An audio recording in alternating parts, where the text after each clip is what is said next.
So I'm currently working on the full forearm replacement version, the elbow actuated version, for our visitors that came to Imagine RIT. Okay. The mock-up that we had did not fit. Here it is, actually. So I'm working on a second version of this that will actually fit based off of measurements that we took. And there's also a handful of other upgrades that it will have. Where does the cable run on that? What are the cables? These are, The cables for well, I mean, it's just it's elbow actuated, right? right. So is it running around the back side of the elbow then? Yes, yes. This Okay. obviously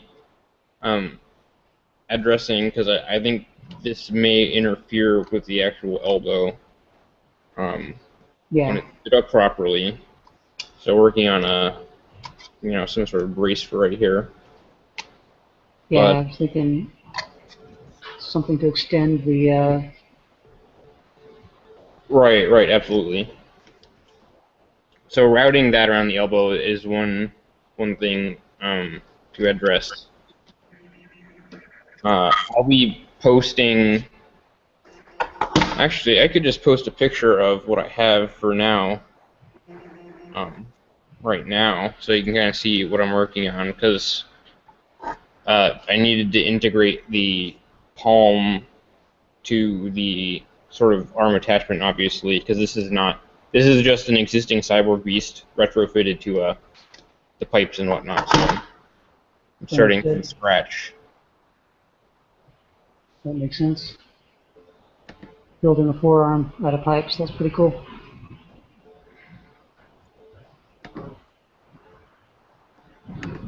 The other thing from Imagine that uh, I brought up with John was I would like to. Well, I think it. What I mean to say is I think it would be worth it to take castings of all the visitors instead of just photos. It wouldn't be that much additional effort, and then we could have a single location to 3D scan the castings, and Right. that way we'd have a much more thorough model for people to visit. That makes sense. I mean, it's just because, like we had somebody come from 7 hours away, and what did we have to offer them? Well, besides the whole the event setup and everything, we only took photographs of them as opposed to really getting a bit more uh, thorough data set, which would have been just a casting, I think. Right. Mm-hmm. The photographs from multiple angles can get a lot of the same information that can come from the cast, but the casting definitely gives you something that you can 3D scan later and build a very custom. Well, right, and it's also, if you missed a photo or there was a dimension that you wanted to get from a different angle, you can get Mm-hmm. it from the casting. So it's just like a whole next level of data recovered. Mm-hmm. Um, but especially for the wrist, I can understand how the photos really are pretty much sufficient, but for the Yeah.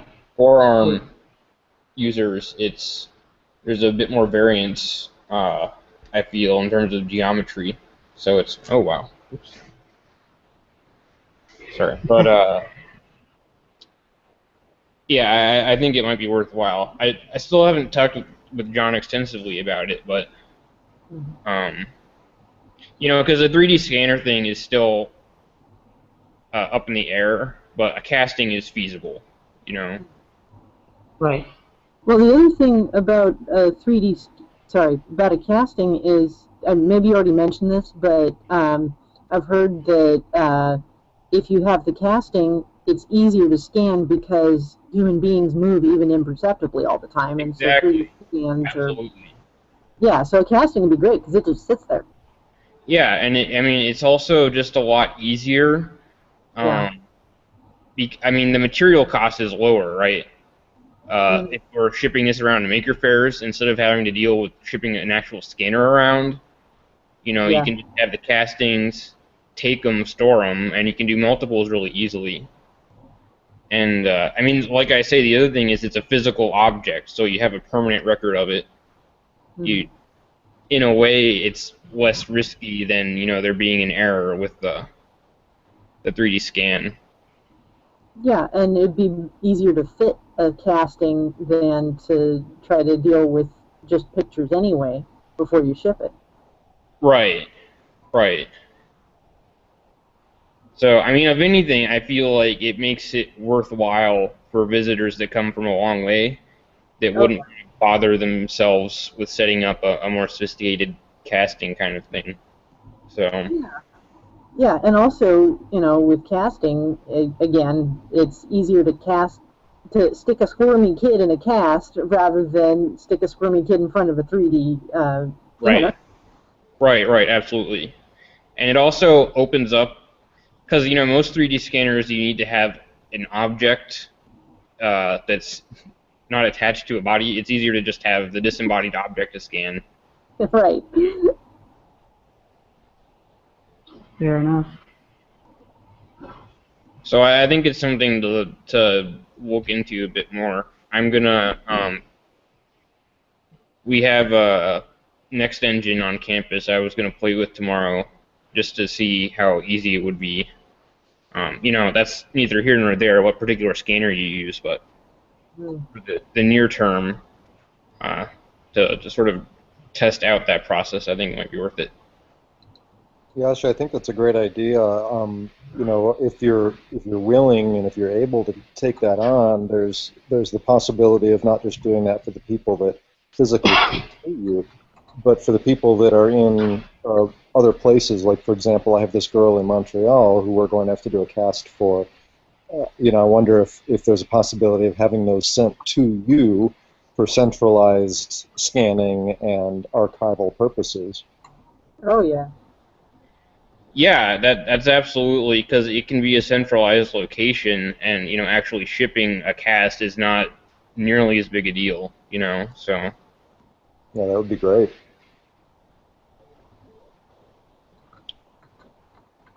yeah, we'll have to see. I think it's really applicable to forearm people more than palm people. I mean, I could be wrong, but just from trying to fit up the little boy we had, I'd imagine having an actual uh, 3D data set for him would be awesome. So Yeah. How expensive are the casting materials? that I do not know yet.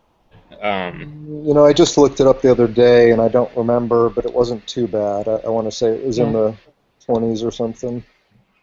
The reason I ask is if I don't know if parents are going to need to take recastings of the kids' hands periodically, that might be something they need to be thinking about, and Mm. giving them information might help.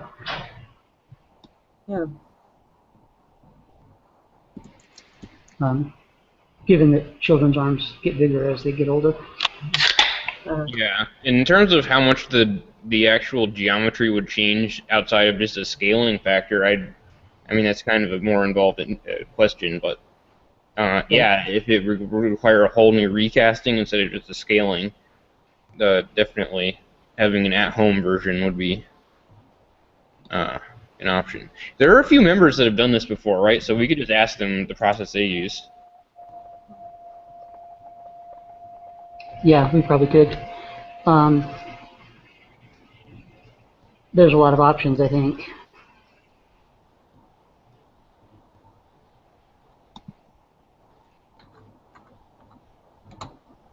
I'm just taking notes. Hmm. there was a, let's see, there was a post last November, maybe a little earlier, where somebody posted something about how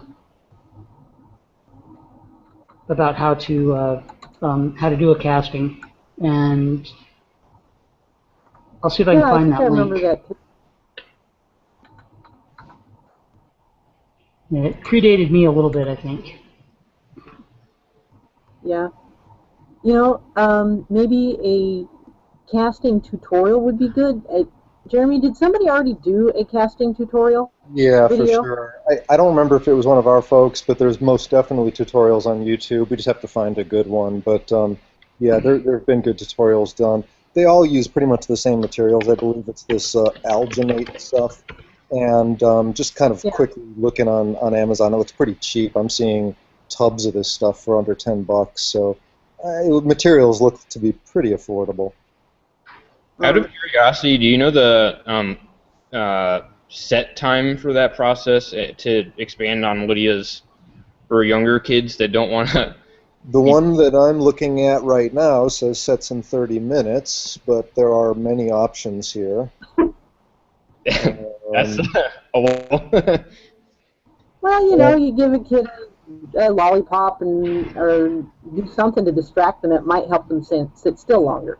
I'm pretty sure they have some that are significantly faster. We just have to find the right stuff here, but it's out there. Mm-hmm. The other option is to Interesting. get that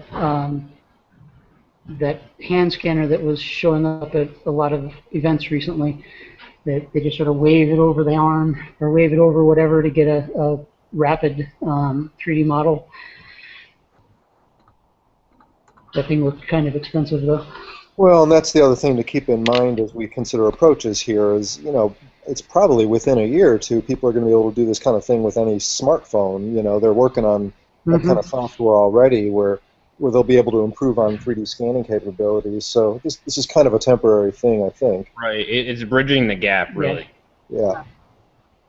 Yeah, it's doing now what'll be easy to do next year. Yeah.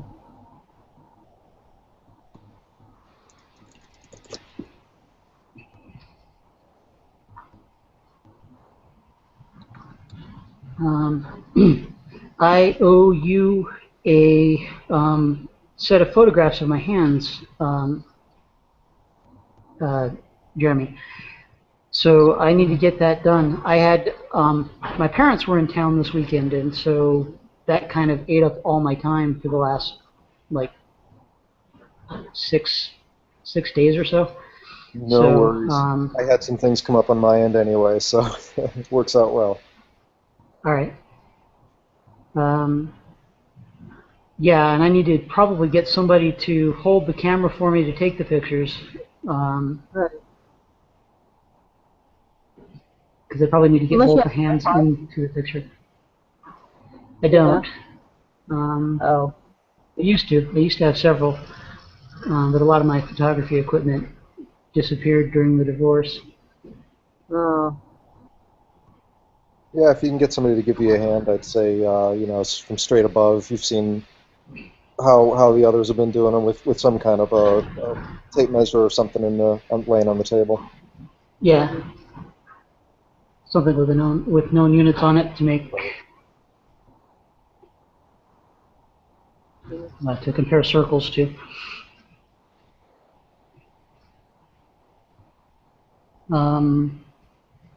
I might do the photograph and then draw on the photograph where, like where the knuckles bend, so that I don't know. We might need more information since my arm bends about. It bends about 30 degrees right before the wrist, so that might need some extra lines drawn so that the measurements are a little bit more meaningful. Let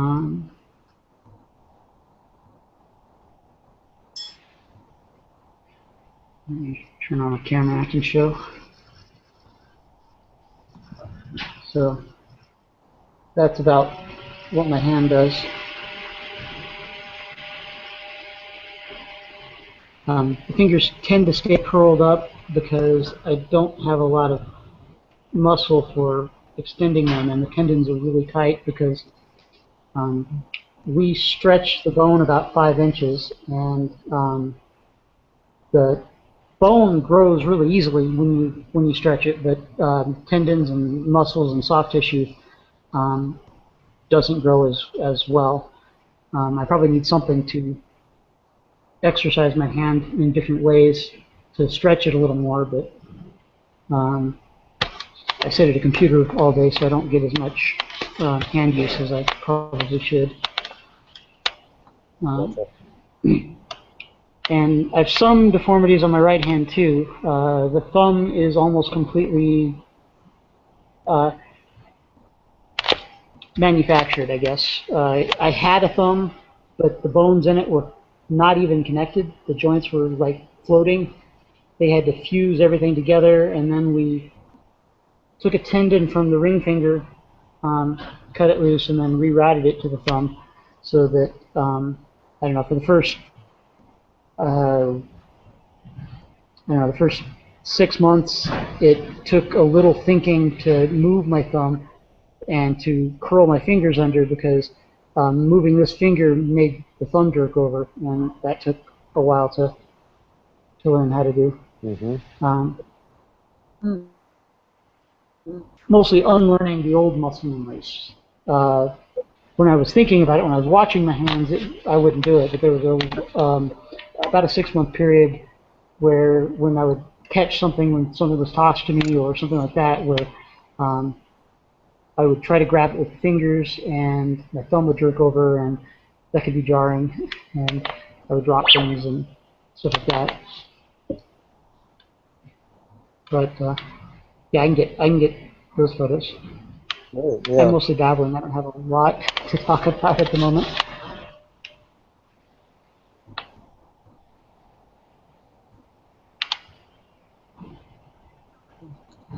I'm still wanting to play with the muscle wire. I've made a few. Oh, go ahead. Oh, I was just saying, I'm trying to see what you're going to show them, because I never saw anything about picture. Yeah, I saw it here. Yeah, I did Okay, show it well, in. maybe I did show some of it in a couple of the hangouts, but I didn't get it. Yeah, I didn't post any pictures of it. Oh, I haven't gotten very far with it.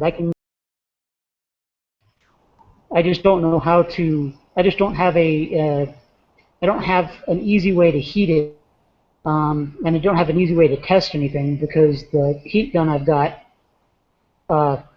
sets fire to the nylon if I point it at it very long. Oh, that's not good. So I need to find a better, more controllable heat source.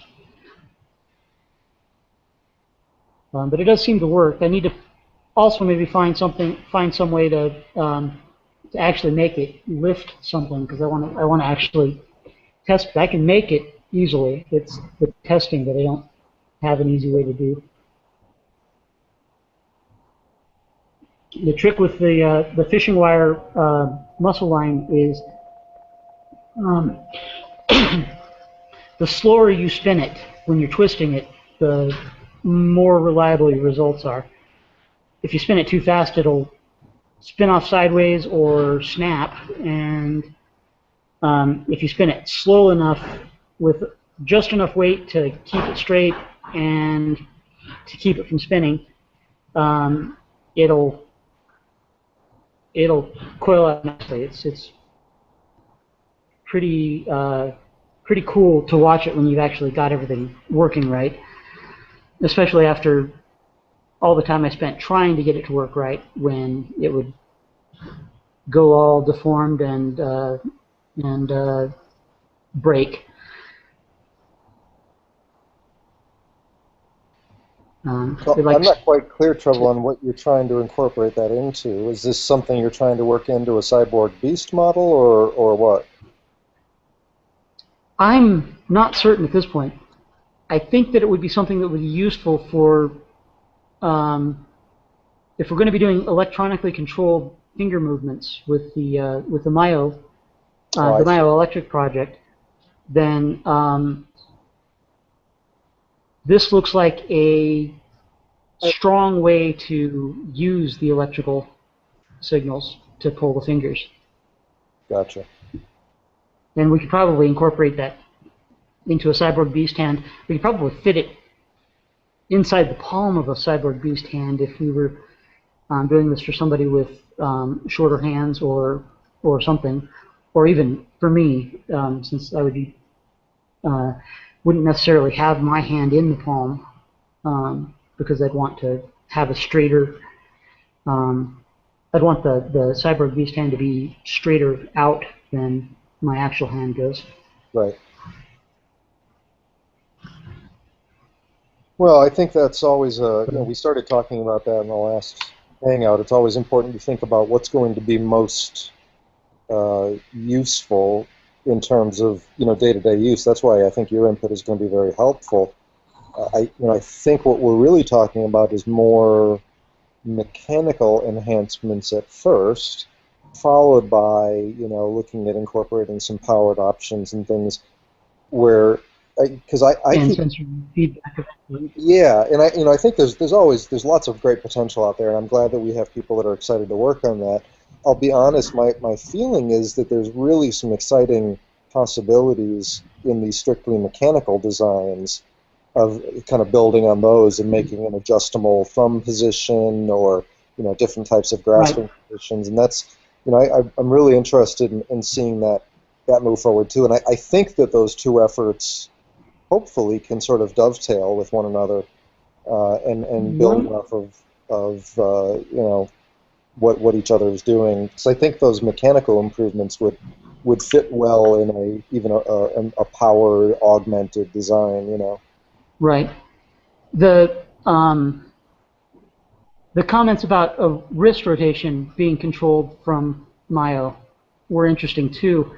The challenge I get, or that I've envisioned there is if we're using fishing, or if we're using like cables to pull the fingers, how do we keep them from, or how do we keep them steady when you're rotating the wrist? And I'm guessing probably having them on the other side of the rotating part would be the way to go. I mean that would bring a whole new set of design challenges, and I think at that point you sort of start branching your design into, on the one hand you're going to have a socket-based design where the socket becomes the pivot point, and those controls for tensing the fingers would have to, like you said, be on the far side of that pivot point. Or I guess, I don't know, there's some way of running cords through a centralized pivot channel like that where they could also pivot along with the wrist. But like I said, that's a whole other sort of series of design considerations at that point. So I think it makes sense to try to tackle some of the more basic mechanical improvements first in terms of how to move the thumb position and using your specific case as a way to test that would be good. So using a custom fitted mechanical design that can I don't know, I guess you might need a power augmented design unless we have something that would be you have elbow movement, right? I have elbow movement, and I do have finger movement. I just don't have wrist movement. I can grab and squeeze with my left hand. I can't extend my fingers very easily, but if we had elastics, we could do the finger control mechanically. But having a thumb to use the fingers against that can be rotated into position or shifted from position to position via myoelectrical signaling, that starts to be really interesting. Let me turn my camera on again. I've got the ability to pull my fingers down pretty strong. I can squeeze a can. Got pretty solid ability to lift things. I just don't have a thumb and I don't have any wrist rotation, so I have to. That's the problem with doing things on a webcam, is I have to find a way to rotate my whole body to show where things are, and because there's no rotation at the wrist. I do have a little bit of wrist flexion, but it's like just a couple degrees, and it's not. I can control it a little bit, but I can't extend it, so it would have limited. And since I have fingers that I got a pretty good strong grip with, I think that that's the way, if we're going to do mechanical things, that's the way to do it. Yeah, could be. There are certainly better designers in the team than I, so we'll have to, I think those photos will be helpful in getting that started and see what folks can come up with. But yeah, it makes sense to maybe look at using your fingers to trigger the sort of artificial finger movements. Yeah, I suspect that my hand problems are not that unusual. I've known. I spent a lot of time in my childhood in the Shrine hospitals in Salt Lake City, and I've probably met 10 or 15 other kids who have a very similar deformity to mine. So it seems like this is not just going to be useful in my case. I think that there might be a lot of other people who could get some use out of, I don't know, a hand designed around my deformity. Although I don't know, my deformity also doesn't limit my functionality very much. So aside from the shorter reach and less, inability to rotate my wrist and no thumb, there's not a lot I can't do with my left hand. It's not as much of a debilitating problem as Peregrine's hand is, for example, and he's really functional with his too. So the idea of these being just tools to enhance our ability to do things starts to make a lot of sense, instead of thinking of them as like an extension of our body.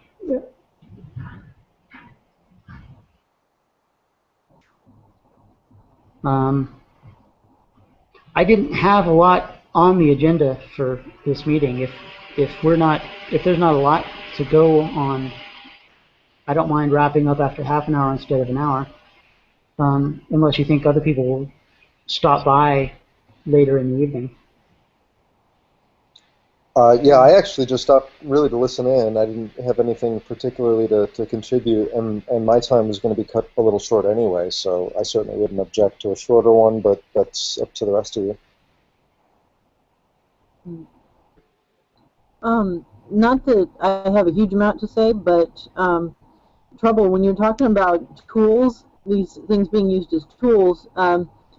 Seth Kane is very much into trying to create tool extensions for the hands or for whatever other things we come up with. So definitely we're going to want to get him involved eventually with his ideas.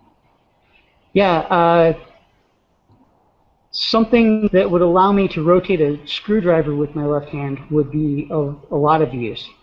I've got better dexterity with my right hand fingers than I do with my left hand. But if I could hold the screwdriver and spin it with my left hand while I'm adjusting other things with my right, that starts to get really useful. I can hold a soldering iron with my hand with my left hand at the moment, and I can get pretty precise about where I'm putting it, and I can solder okay. But there's a lot of things that would be nice if I had the ability I don't know, twisting things with my left hand would be nice. If I had a way to rotate things with my left hand, that would be nice.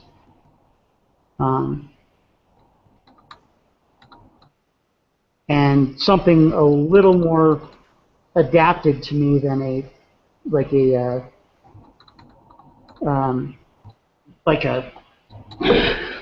like one of these. If I had some way to hang on to this with my left hand and use it, that would be a lot of use for me. Since I can't rotate my wrist very well, since I can't rotate my hand, I can hold it, I can even run it, but I can't point it where it needs to go, and I can't, there's not a lot of adaptability in that. So having a mech and hand that either incorporated a motor that could rotate things or allowed me to grip the tool somewhere where I can use it a little more effectively, point it in the right direction, for example, just changing the direction that my fingers are gripping something and squeezing something would be a good deal of help.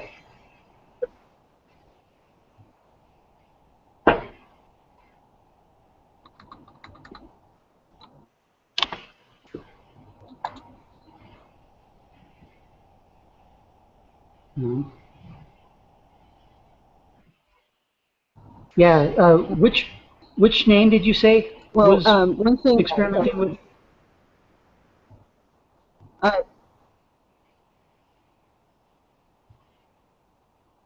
Untitled Chapter. Okay.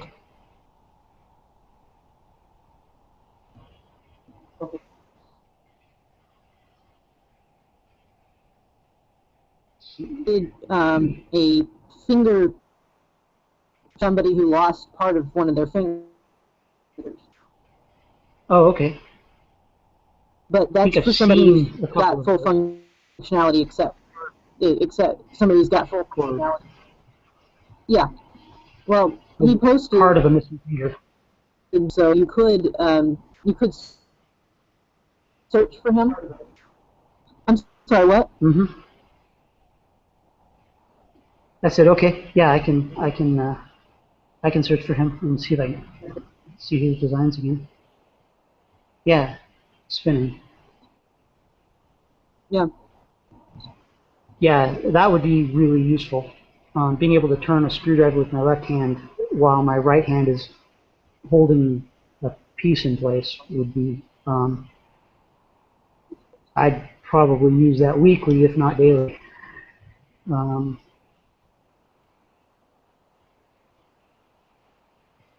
There are a lot of things. Yeah, the thing I was talking about with Seth is I'll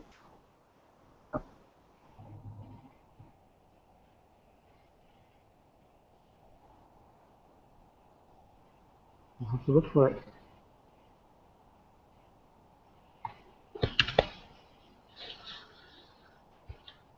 sorry, I'm getting some lag.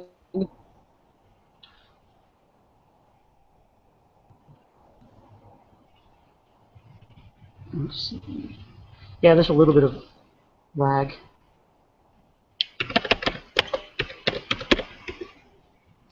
I'm searching the list for Seth Kane. Okay, he joined March 4th and then posted again on April 1st. And then was involved in the chat on the Mayo Hangout. Oh yeah, New Flesh Workshop, that guy. Well, we can talk about this. Yeah. So we can talk about that more off camera if you want. That's all right. Yeah, I think I will. I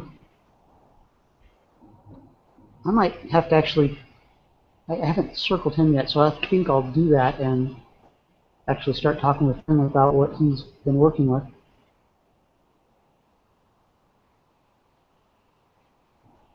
Mm-hmm. That's useful. I'll look him up. Since we didn't share a lot of links in the group chat, I'm probably not going to create the usual copy and paste into a document that I usually do after a Hangout. And I don't have anything else to bring up. Did anybody else have anything they wanted to talk about? I just thought of something. I don't know if you guys read the group chat from today, but there is a lot of confusion on which models to use when and the sizing of some of the models that are actually out there. I don't know if we need a better way of storing them. I know on Thingiverse it's obviously kind of hard because they're in multiple locations with multiple naming nomenclatures and different styles. Okay. Well, there are 3 basic models that we do most of our designs are based on. Yep. There's the Cyborg Beast, there's the Talon, and Correct. there's the new Odie hand, the Odysseus hand. Yep.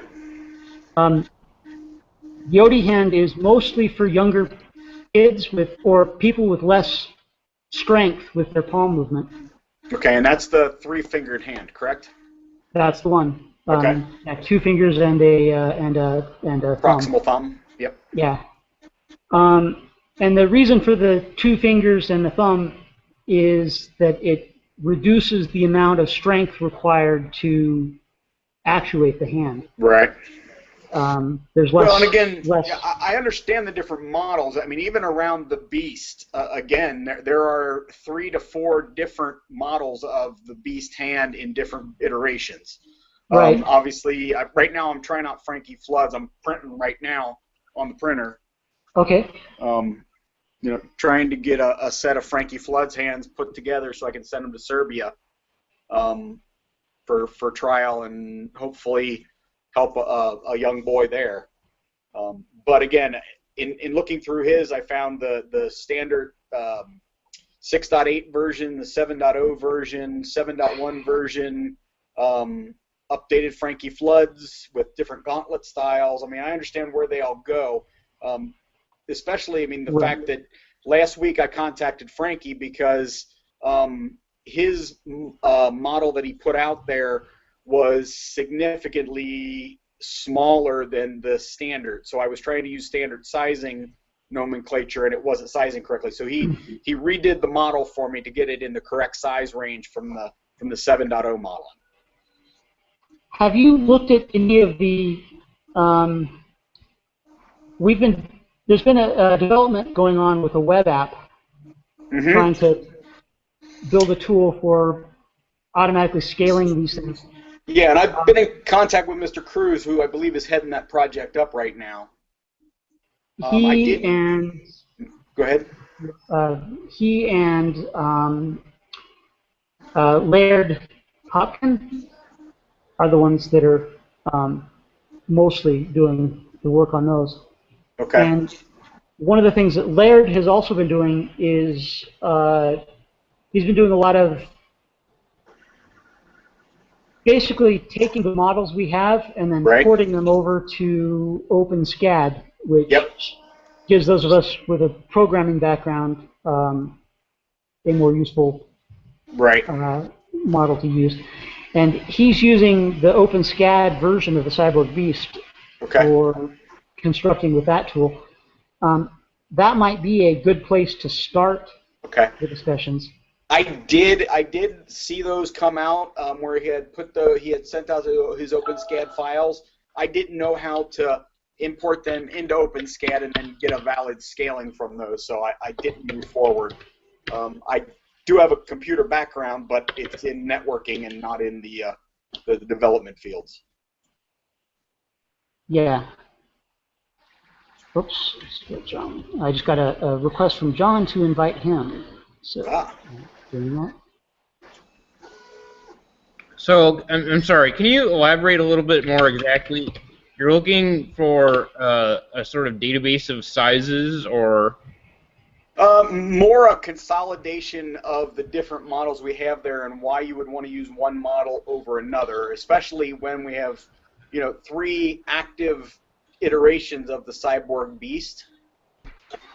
I chose Frankie Flood's model mainly because I like the idea of different sized fingers, as well as I liked his gauntlet design. Even though it was a little longer, I like it that it's a little lower profile, so it can be hidden under a sleeve a little better. I see.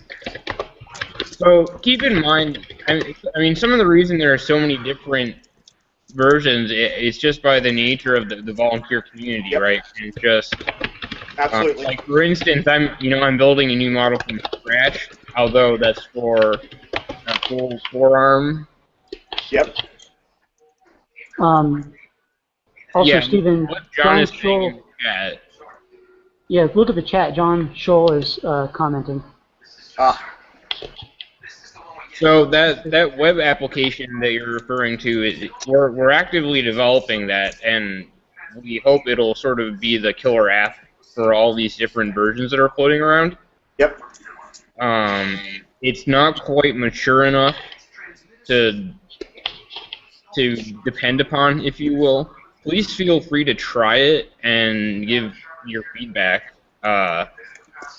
But yeah, as Trouble was saying, we're basically importing everything into OpenSCAD so we can just have a headless machine running a backend that's generating these parts tailored to an individual. Yeah, the project that is bringing them into OpenSCAD is going to be the model that is used for that web app. That's the only reason I'm suggesting that is for context, not actually suggesting you use that. Well, use that tool to test it out. I'm not suggesting you depend on that tool until it's a little bit more development is done with it. Yeah, John's right. We do need more. We do need a way to track models and versions. We need some sort of revision system to check these into. Right. How well does Git, for example? I use Git a lot in my development at work. How well does that work for storing models? If we're doing OpenSCAD, those models are text files, so I think Git would do very well for that. You mean GitHub? Yeah. Yeah, no, everything Laird is using GitHub 100%. It's all, yeah. Yeah, it's all on there. Git is the technology. GitHub is a specific site that hosts Git projects. Right, yeah, so, sorry, yeah. Yeah. But yeah, GitHub uses Git. I've got my own Git server that I use for my waterflood projects. And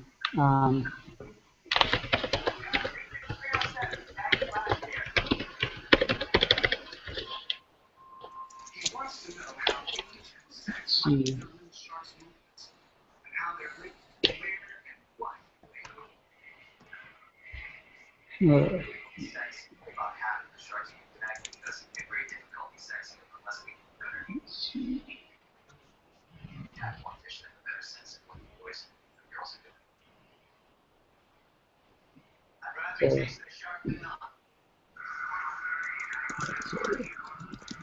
So John put enough information in the sidebar. I think I will include it in a document.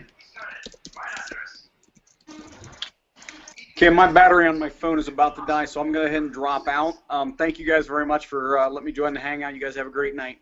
All right, you too. Thanks for asking questions, Stephen. Take care, guys. All right, I'll talk to you later.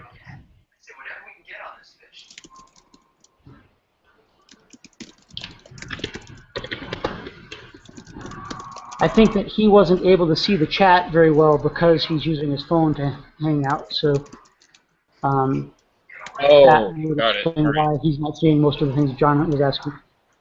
I circled him, so I will. Yeah, John, email him. That's probably a great way to get that conversation going.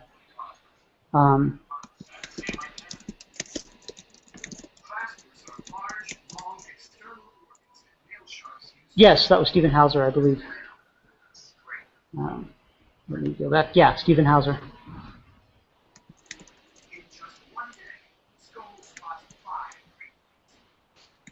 Oh yeah, left group chat.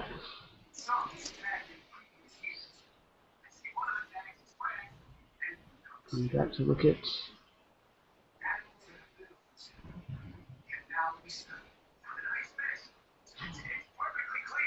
Yeah, was Paul Richard going to join us, John, or was that just a maybe and it was good to get him in my circles? Okay. Yeah, not a lot of people showed up, probably because of my scheduling snafu. So I'll try to get things into the calendar earlier this time and get the schedule up earlier as well for the next one. I did this one on a. I don't want to conflict with Laird, and it looks like when Laird does Hangouts related to the like the materials and the web app, he's probably going to use Tuesdays for that.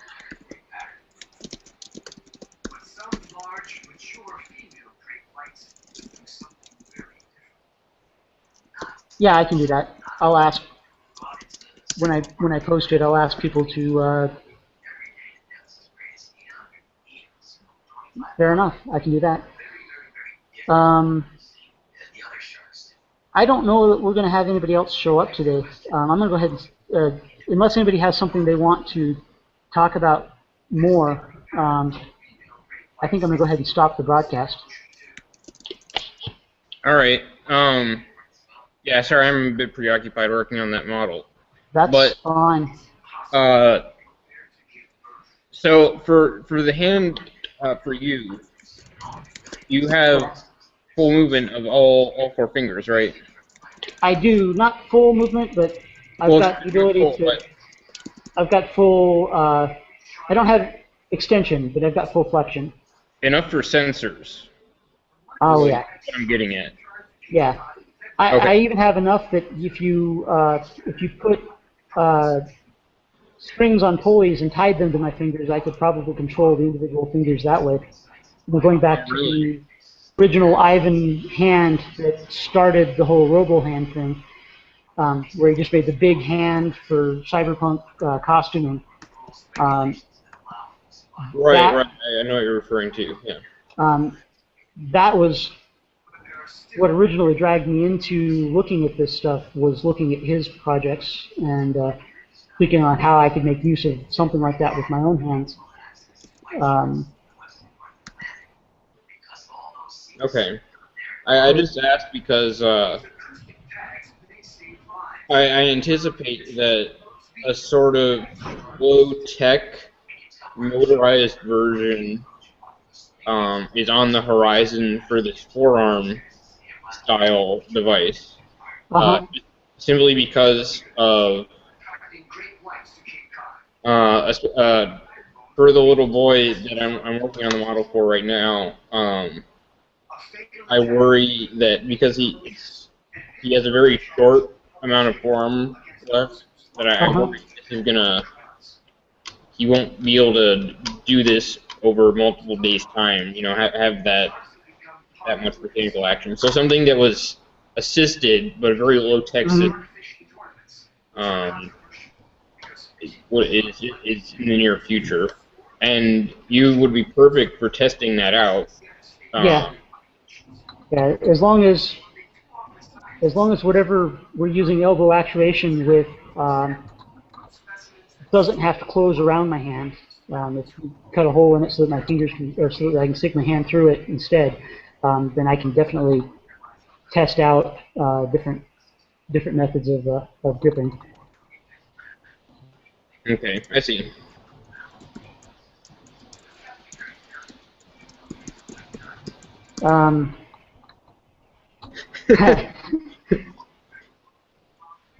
I could probably make a fist inside of something too. Did John see? No, John doesn't see the earlier chat prior to his joining. No, and he also missed out on a lot of the conversation when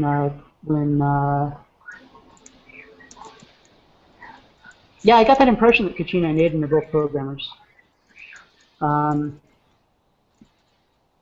Yeah. I don't know who these people are yet. I would feel like I will. They posted an introduction, and they've come. Each of them has come to a different hangout, and mostly not said anything. But I look at the other things they post in their streams. Well, Aiden mostly, and she looks like she's got an interesting and very clever and you know, the kind of mind that would do these kind of designs pretty interestingly. So I'm curious what she's going to start doing. She was really into the myoelectric sensors, and so I wanted to, I don't know, at some point just chat with her about what kind of things she wants to do. All right, I will educate myself.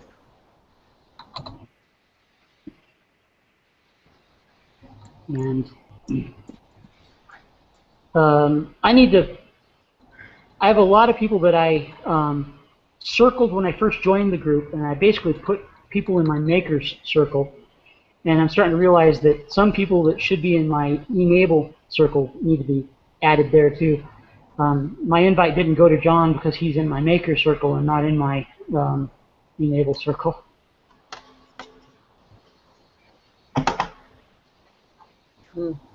Yeah, I need to organize my circles too. I just add everybody to acquaintances and call it a day right now. Yeah.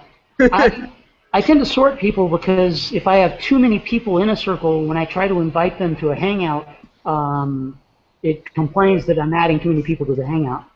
Got it. Which is annoying. Oh, that's right. I remember her post on that. All right, so Kachina will take care of the versioning. She'll take care of herding cats, basically. Yeah, or she's at least worth.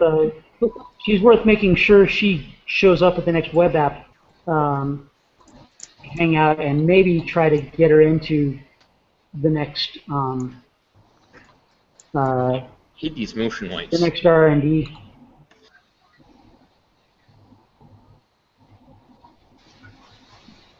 Yeah, Will. She's the person we should get involved in the conversation, who isn't currently involved in that conversation. She's not necessarily committed to doing it. Yeah, her post is interesting. She's worth.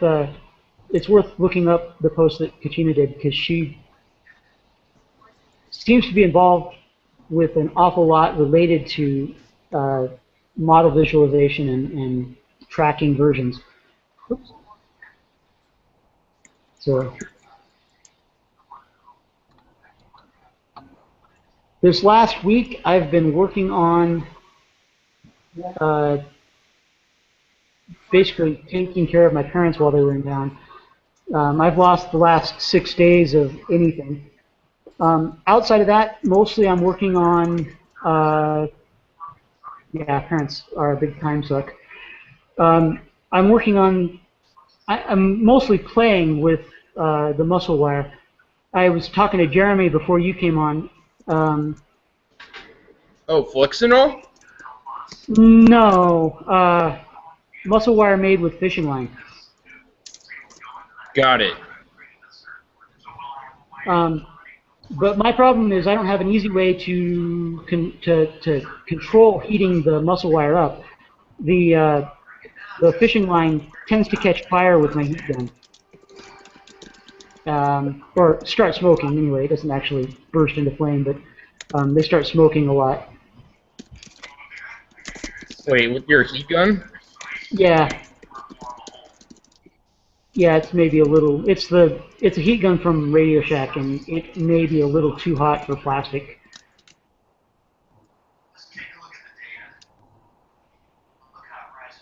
It looks like the heat causes it to contract almost instantly, And as soon as you pull the heat source away, it starts loosening again.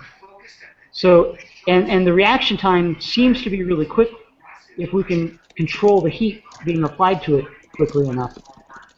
Wait. So you're using the nickel tin alloy. You're using nitinol. No, I'm using fishing line. You twist fishing line until it doubles back onto itself, and you have a substance that can contract about 50%, or like 30 to 50% of its length when heat is applied. Interesting. It holds quite a bit of weight. It looks like it's a lot stronger than the nitinol. Does it last over time? I don't know yet. It seems to be a little too sensitive to heat, or at least the fishing line that I have seems to be too sensitive to heat. Yeah, that link that you just posted. Has this been explored anywhere else before? Because I've never heard of that. University of Texas in Houston, I think. Duh. Okay, reading that article.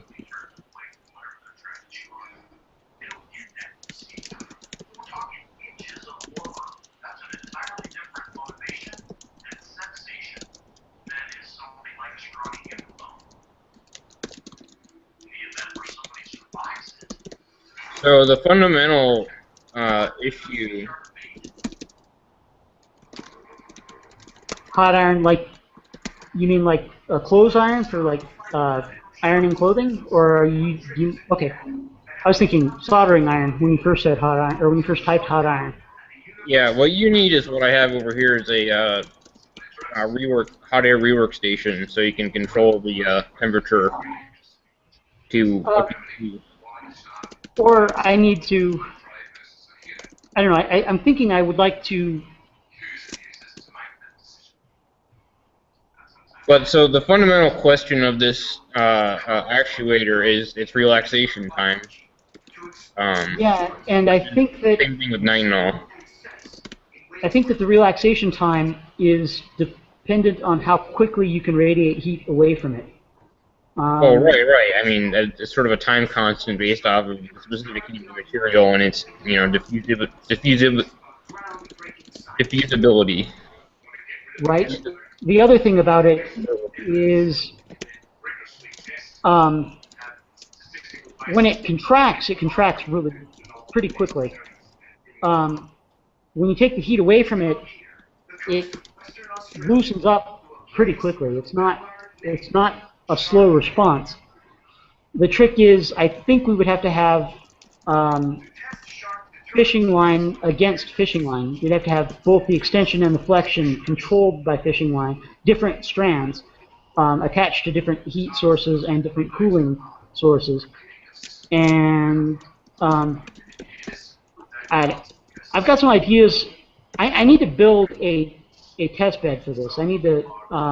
Yeah. So what John is saying is just ruling it as even a possibility. Build a test bed, see if it lasts for 10,000 cycles. Okay. What its failure modes are. This is. Yeah. I will read this because it looks like they published a paper about it. There's quite a few things have been posted about it recently. It's even gotten some news coverage. Okay, so that may have already been done, right? To determine whether or not it's actually an option. Yeah. The fishing line, I'm pretty sure it could be useful. I don't know if it's useful for the myoelectric project or not. I'm not sure what the strength is going to be in the context of these hands. So what I need to do is I need to build a test bed, something where I've got a way to hang weights off of the strands and a way to apply heat and then allow cooling to occur quickly. maybe not even weights. Maybe you just have two separate strands, one attached to one heater and another attached to another heater, pulling against each other, and then see how quickly I can extend one and then pull the other. Find out what happens if I apply heat to both. At what point do they break? At what, destructive testing. See what I can do to the wire to actually break it. First, see if this has been done before in any papers, right? Yeah. Do a YouTube search for muscle wire fishing line or fishing line muscle wire. You'll find a lot of responses. If you do a YouTube search for fishing line muscle wire, you'll also get like a good. Last I did it, there were like 6 to 8 different videos that were related to this project, and then a lot of non-related links that were nitinol or fishing techniques. I see.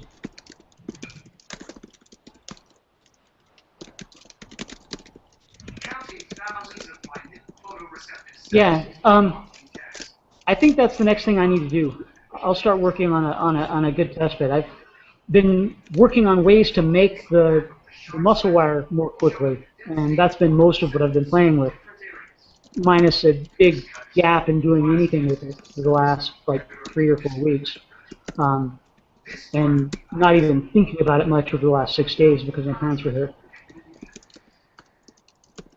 Yeah, fluid would be an interesting way. I'm also thinking that. What's the transition temperature? What's that? What's the actuation temperature? Like on what order? I don't know. I haven't had a way to measure the temperature either. Because it fluid. I mean, you could be talking some serious heat. I would just suggest intertwining some nitrate wire in the thing and calling it a day. You just Right. hook it up to some PWM and you'd be done. Yeah, it doesn't look like the heat is very great. I can touch the. Yeah, if it gets too hot, it melts. Yeah, but you and I can. put it in an insulator so you'd have some diffusibility instead of just melting it on contact. Yeah. Or just a nearby radiant heat source, and then a quick way to radiate the heat away from it. All right. I mean, you could also literally take a hair dryer, put the test bed in a tube, and blow the hair dryer through it, and then hook the heating element up to the relay. And I may have to go by a store and pick up a hair dryer. I know I've got a lot of hair, but I haven't used a hair dryer in probably 20 years. I just leave my hair wet, go out the door with it wet. I'm in Arizona, so it's not like I have to worry about it freezing like I did when I was in Colorado. And even then, I just put a coat on over it. But what becomes very pronounced in the hammerhead is this protrusion here at the front of the brain. And this is a region that gets. All right, very cool. Yeah, it melts pretty quickly, so I don't want to heat it up very high. I'm sorry, go ahead. Whereas in the great Is somebody's TV on in the which leads background? to the great white is in fact a solitary hunter. There's another conspicuous difference Not Josh's. between the brains of these two species. A lot of people are really surprised when they see the brain of the great white, So this. particularly in comparison to. I don't have any. Oh, that was on John. Aha. That makes sense. No worries, John. So your audio is working.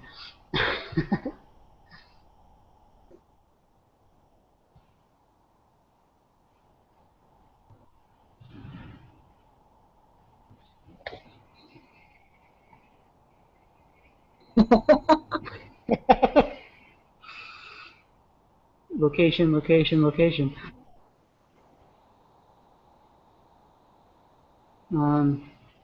Yeah, I was also telling Jeremy that now that my parents are out of town again, I'll get one of my brothers to hold the camera for me, and I'll lay out a tape measure and take some photographs of my hands, and then send them to the e-NABLE matcher and start that project.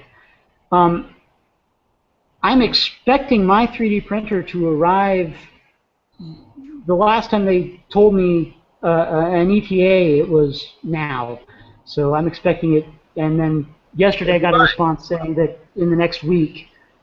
It's the QUBD, the quintessential universal, I don't know what the BD was, build something, building device, I guess.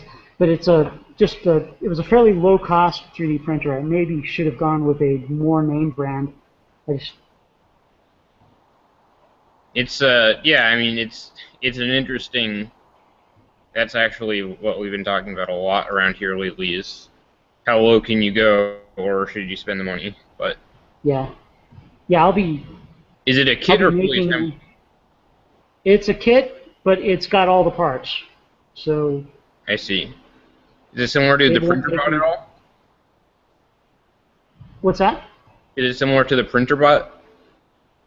Let me show it to you. Hold on one second. As you can see, I got the solid doodle in the background I've been wrestling with.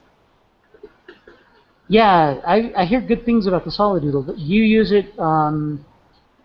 Peter uses it. Oh, really? For Peregrine's hands. So that's a pretty glowing recommendation all by itself. Really? We have mixed feelings about it so far. Yeah. But it may have been more on our end, but I'm still tuning it a little bit.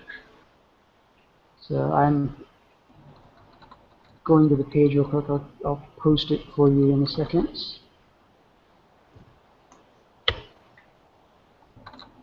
Oh, and I don't think I actually ever posted the screenshot of what I'm working on. I should probably do that. Give me just a minute to look at it. If you post it, give me a second to look at it. I'm still browsing another page, and I can't see what's on the video for a second. Yeah, quintessential universal building device. And it's there.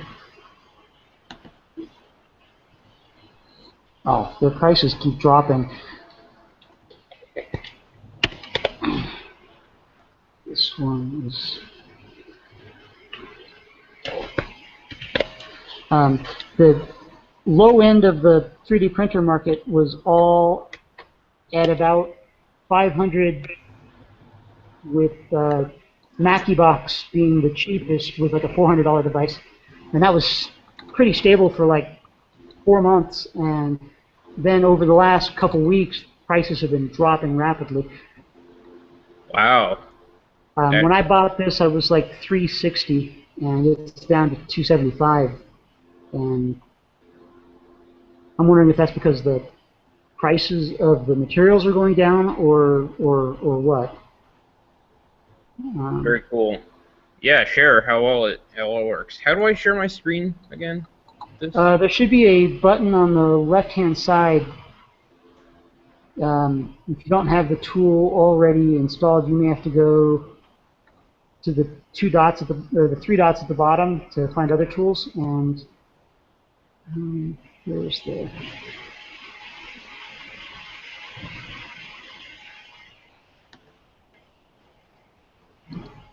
screen share? It's the second icon down on the left-hand side for me. Oh, okay.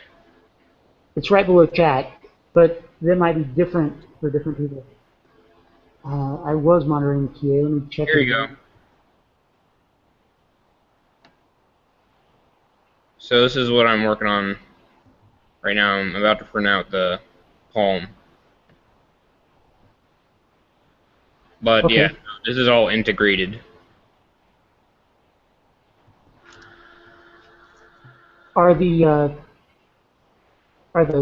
cables for controlling the fingers, are they going inside the tube then? Is that what you mean by integrated? They're going to be routed internally to the tube and then out to each digit. I don't, I was gonna make a post about if you look, this thumb angle is pretty severe.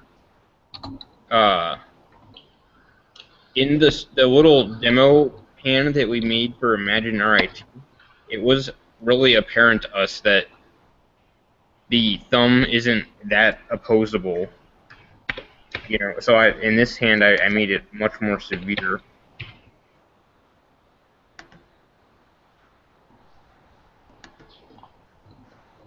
Has anybody else posted about that? Do you know? Yeah, about the thumb being, it doesn't close, it doesn't oppose. It closes more or less perpendicular to the four fingers. Because, I mean, if you look, this is a Cyborg Beast. It isn't even to the 90-degree mark. It seems to have been discussed because they, one of the Cyborg Beast models has two mounting points for the thumb. One at the side and one bent around the front of the palm. I can't remember who was on that discussion. Yeah, I remember seeing that printed out, the dual thumb model. But so it's generally accepted that the thumb needs to be like this, right? Beyond the 90. I think Greg Dennison did double thumb. Yeah. The two thumb mounting points on the... Yeah, John, that was... I thought about doing it for this model, but I'm not as far along as I wanted to be, so I'm not going to do it now. Oh. But, Katrina asked to join. I should have been paying more attention to the Q&A. Let me send her an invite.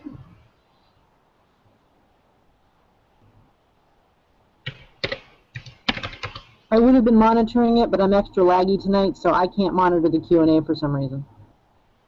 Makes sense. I'm sending out more invites to other people who have requested it in the Q&A.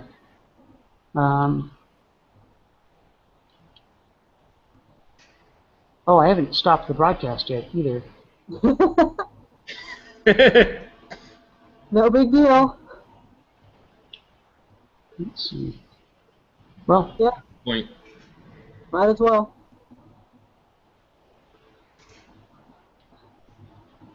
So I sent one to you. Yasha, which hand is that on top of the printer? That's the demonstrator. But what model? What design is it? It's the Cyborg Beast scaled to, I think, 210%. Yeah. Yeah, it's the new version of the Hulk claws or Hulk hands. Yeah, it's like a LeBron James, pretty much. I could probably pick up a basketball with this, actually. Okay. You know, people are going to want to buy the big ones, right? Yeah. You know, that's really funny, because we already are talking about selling these little trinket things for basically like $1, and then we would have more than enough money for like rolls of filament. But yeah, that's I think. Okay, here's the most interesting question that's currently in the QA. Julie Fowler asks, have you thought about building sizing files from existing medical CTs, etc.? So, okay, the 3D scanning of castings is getting actual CT data. That's a whole new level of complexity. That was, for me, that I feel like that's way... Yeah. You could probably build easy models with that, but from the data is probably good. Sorry, go ahead. Yeah, the data is probably useful for this, but it seems like that's a real expensive way to get the data. Well, so the two things with that are the number of people that actually have that data, I think, is extremely low. The second thing is, in terms of an arm, I don't know how useful that is in comparison to a lower extremity. There's actually a guy from MIT that has really gotten into that much more sophisticated cup design for leg amputees that actually takes into account all of the positions of bones, muscles, fat, and all of that. So it's actually a multi-material 3D print that accounts for all of that data. But for our arms, for the time being, I think it really comes down to the number of people that have that data or be able to get that data. Yeah. So I've sent an invite to Julie to see since I guess we've been doing this this has been a long conversation, longer than I expected for one where I was going to leave early. Oh well. So do you have that data? Have you ever had your arms scanned, for instance? I've had a lot of x-rays, but I've never had my arm CT scanned. No CT? No. I see. And, the other thing is, I don't know if you could even justify to a CT operator the X-ray exposure for the internal anatomy for a low-load application like this. Yeah. I've had a lot of. I've just circled Julie as well. I've had a lot of X-rays in my lifetime. I don't know how. I don't know. Are there CT scanners that can be just for an arm, like you stick your arm in it and not the rest of you? Where the lead bib and. There are micro CT scanners. I've never been around one. I don't know their total work volume, but I feel like if you were going to do it, it would still be. I don't know. Maybe you could do the arms above the head. That's something I could look into. I should know that. But yeah, I mean, it's just the radiation exposure. I don't know if it would be I don't know if you could justify it. Yeah. I missed something. What are you guys talking about CT scans rather than just using a normal scanner to get the outside? It was a question so two separate sets of data, right? Oh, we're talking about it mostly because it was one of the questions that was in the QA. Oh. Julie Fowler asks, have you thought about building sizing files from existing medical CTs, etc.? Oh, okay. And the answer is no, we haven't thought about that. So now we're hashing it out, I guess. Yeah, now you're thinking the answer is that would be awesome, and we absolutely would, but nobody has that data. Mm. Yeah. Yeah, somebody showed up, or somebody provided us with the data files for that. It'd be fun to build the model, to build the hand around. Yeah, I mean, that is the gold standard, would be a CT scan of the extremity, because you can actually go all the way in terms of building something that accounts for what's where. But as far as justifying the radiation exposure, well, and as I said, I've had a lot of X-rays of my hands, surgeries on hands, and building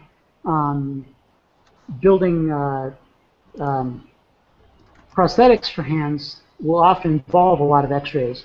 I don't know about a CT scan, but I have to wonder. Doing that once probably isn't a lot more radiation exposure than I've had over my lifetime due to just the large number of X-rays I've had. I think that it wouldn't be hard to justify that to a CT operator. The question is, how much would how much would it end up costing, and how do you justify that to, like, insurance, for example? What Um, about research funds? True.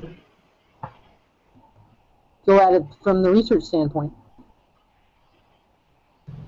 What do you Yeah. mean?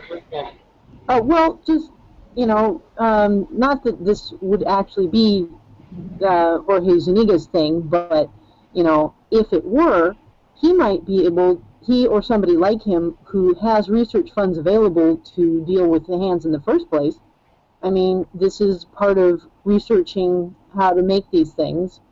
So you'd think that if somebody had a research funds available because they're already working on it in the university, maybe they could justify the cost. I don't really know how all that works, but I just thought of it, so I figured I'd throw it out. Well, you're just talking about Yeah. where the money would come from for these scans? Yes.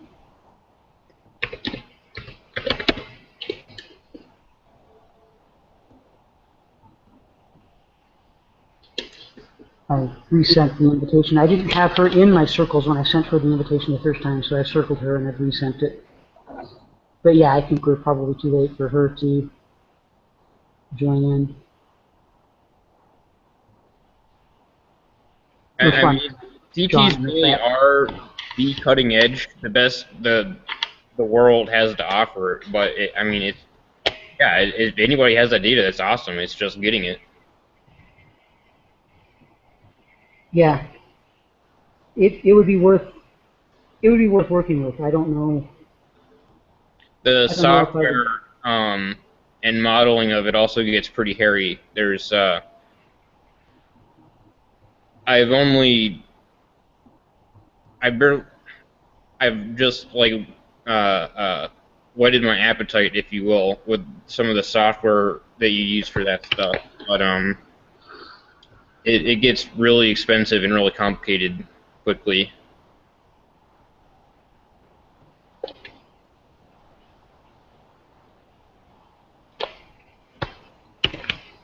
Hold on. Getting the URL to hand to John.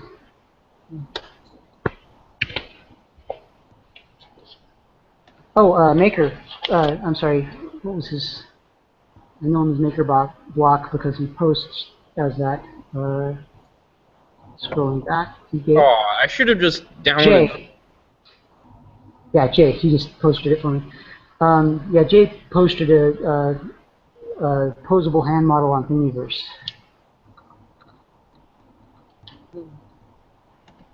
Yeah, I need to spend more time with OpenSCAD. I need to learn. I need to learn to use it a little better. Oh wait, is this all OpenSCAD? The source for this hand?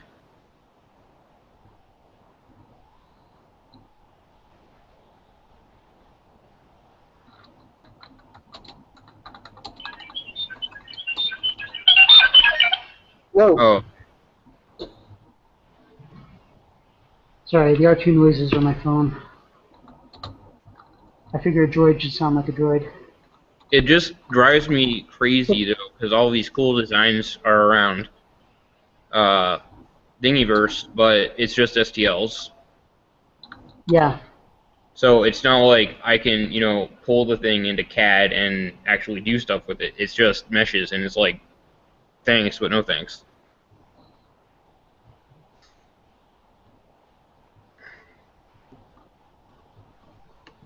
Hey, Trouble. Yeah. Back to, just real quick, back to the idea of CT scan information.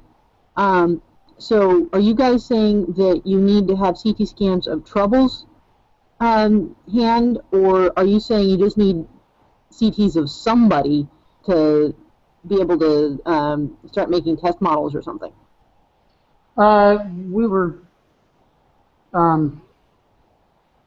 We were pretty much just answering a question that was in the QA about whether or not we've thought about using CT scans for building our models. We're just saying it's not very feasible. Getting a casting and 3D scan is feasible, but CT scans are way less feasible. Well, I guess what Yeah, I'm if somebody did have a CT scan, we'd be willing to try to build a More than model off of welcome. it. Yeah. That'd be a lot of fun. But yeah, it was just a question that was in the QA from Julie Fowler. Yeah, I remember, but I was going to say, I thought about the idea that if you just wanted some CT scans, you might be able to talk to some medical professionals and they can ask their patients for permission or something, and then you'd have at least some scans of somebody. Right. If that was useful to you guys.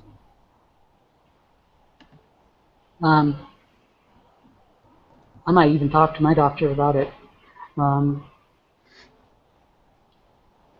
But yeah, I don't know. I've had a lot of had a lot of X-rays in my life. I'm wondering if I should do more.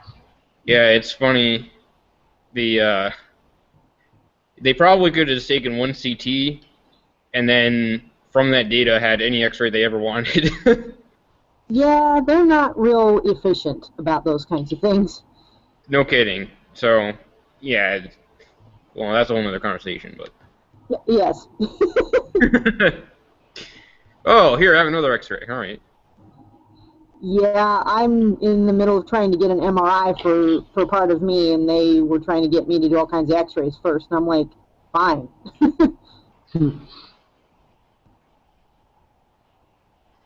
Yeah, MRI is something I would be interested in seeing of myself, but I have metal parts, so. Oh no. Well, I mean, good that you have them, but oh no, that you can't get an MRI. Yeah, I don't know. I don't know. They're titanium, so I don't know how much of what's in me is magnetic and how much isn't. And I don't know an easy way to Oh, you're all find out. titanium? I've got a titanium plate in my wrist. You should be fine then, as long as, I mean, yeah. As long as the screws are also titanium.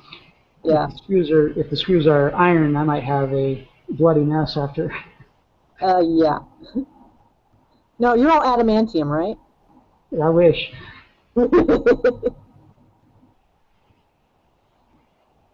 Is that ever established in the universe? Make your box mad.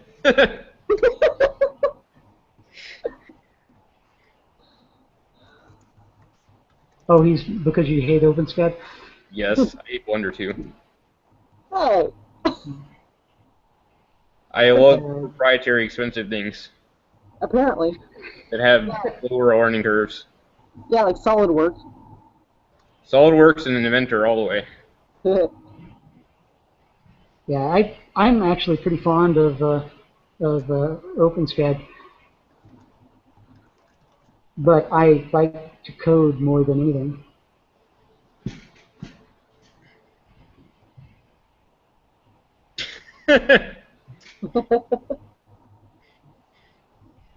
Well, you know, if you want to get a copy of these things, you can talk to me, you know, offline. But you realize we're still live, right? Yeah, I'm gonna have to copy and paste a lot of these group chat things into the into a document so people can understand what we're commenting on. I'm gonna go ahead and stop the broadcast. I think we've covered a lot of ground. This has actually been a useful, interesting discussion. But I think that I'm probably gonna want to go home sometime soon.